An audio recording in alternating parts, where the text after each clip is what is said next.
नमस्कार मित्रांनो, स्वागत आहे तुमचं आताच्या ब्रेकिंग न्यूजमध्ये.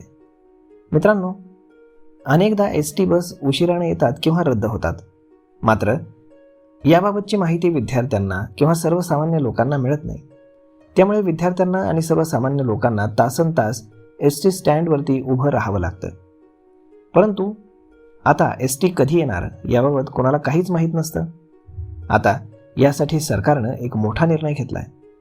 आता जर एस.टी. वेळेवर आली नाही किंवा रद्द झाली तर विद्यार्थ्यांना एका हेल्पलाईन नंबरवरनं मदत मागता येणार आहे. विद्यार्थ्यांसाठी हा हेल्पलाईन नंबर जारी करण्यात आला आहे. एस.टी. महामंडळानं विद्यार्थ्यांसाठी 1800221251 हा हेल्पलाईन नंबर जारी केलेला आहे. हाच नंबर तुम्हाला खाली डिस्क्रिप्शनमध्ये देखील दिलेला आहे. त्यावरूनही तुम्ही घेऊ शकता. यावरून विद्यार्थ्यांना तक्रार देखील करता येणार आहे. शालेय विद्यार्थ्यांना जर काही अडचण आली तर विद्यार्थी किंवा मुख्याध्यापक विभाग तंत्रज्ञानांना संपर्क साधून समस्या मांडू शकतात. बस उशिरानं सुटल्यास किंवा रद्द झाल्यानं अनेक विद्यार्थ्यांना शाळेत पोहोचायला उशीर होतो. अनेकदा परीक्षेसाठी उशीर झाल्यास परीक्षेला देखील बसू दिलं जात नाही. आता विद्यार्थ्यांच्या शालेय नुकसानीसाठी संबंधित आगार व्यवस्थापक आणि पर्यवेक्षकांना जबाबदार धरलं जाणार आहे.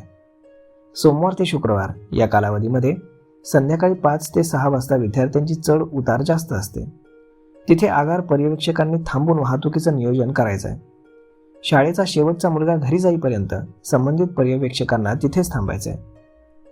दरम्यान जर बस फेऱ्यांच्या चुकीच्या व्यवस्थापनामुळे विद्यार्थ्यांचं शैक्षणिक नुकसान झालं तर तितके दिवस जबाबदार पर्यवेक्षक आणि संबंधित अधिकाऱ्यांना निलंबित केलं जाईल, असंही मंत्री प्रताप सरनाईक यांनी सांगितलंय.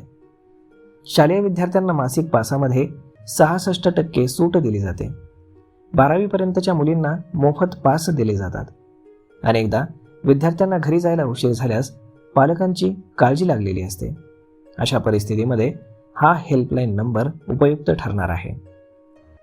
तर मग मित्रांनो, एस.टी. बसनं ही चांगली सुविधा सुरू केलेली आहे सर्वसामान्यांसाठी.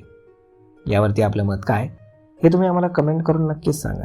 आणि जर हा व्हिडिओ तुम्हाला आवडला असेल तर आपल्या जवळच्या मित्रमंडळींसोबत देखील हा व्हिडिओ तुम्ही शेअर करायला विसरू नका. धन्यवाद.